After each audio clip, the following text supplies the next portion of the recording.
I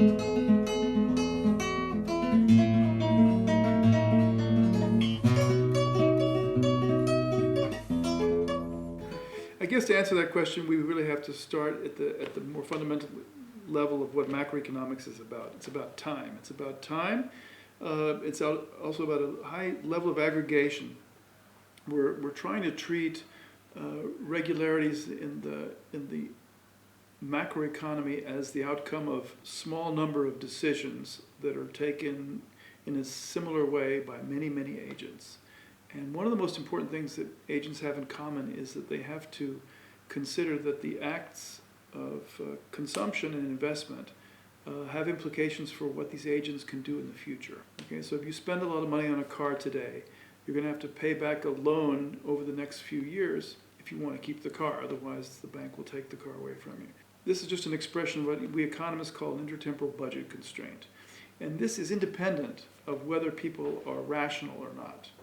In a market economy, if you borrow money, you have to pay it back, and if you save money, you expect to get something for it in the future.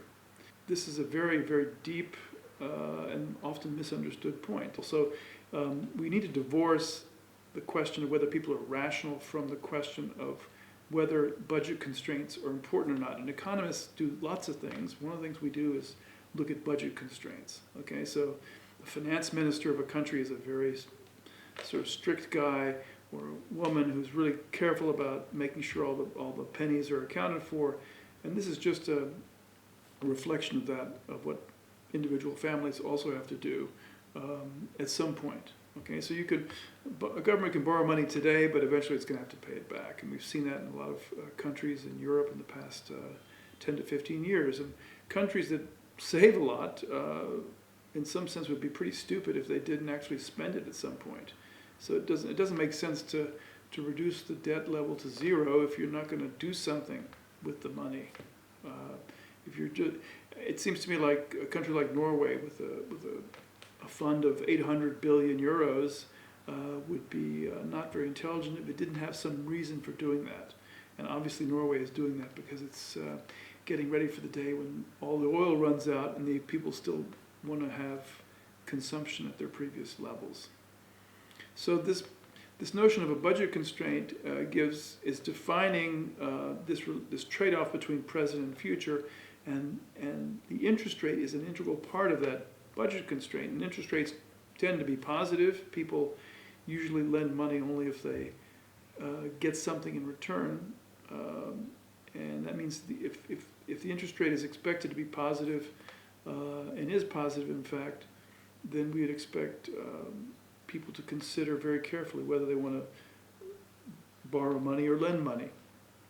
And this is this is where the people's preferences come in. The way people think about doing this may or may not be rational. Economists like to, as a first cut, just assume people are rational because this gives us something we can debate. We can discuss it very clearly, and you can be right or wrong.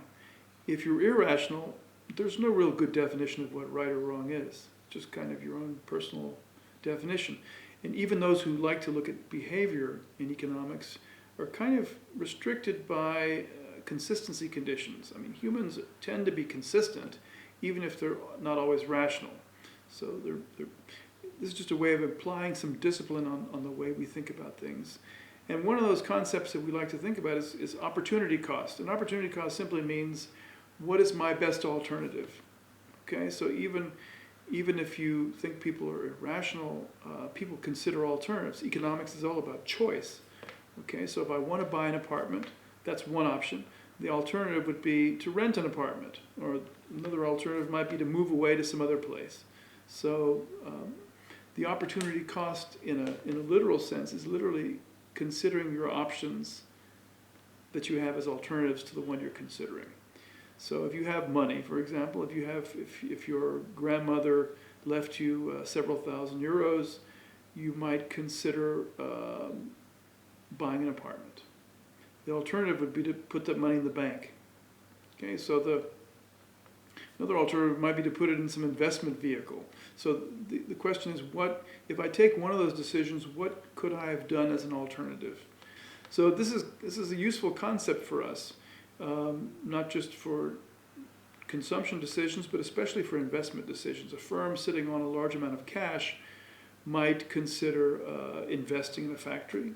It might also consider putting the money aside for the possible option of using it in the future. Okay, and one of the most important ways of measuring the opportunity cost, namely what we could have done, is to look at the interest rate, which currently is very low, but it's still there, and as a benchmark for the alternatives that are available to us. These opportunity costs are never paid. It's just a way of measuring the options, your best option.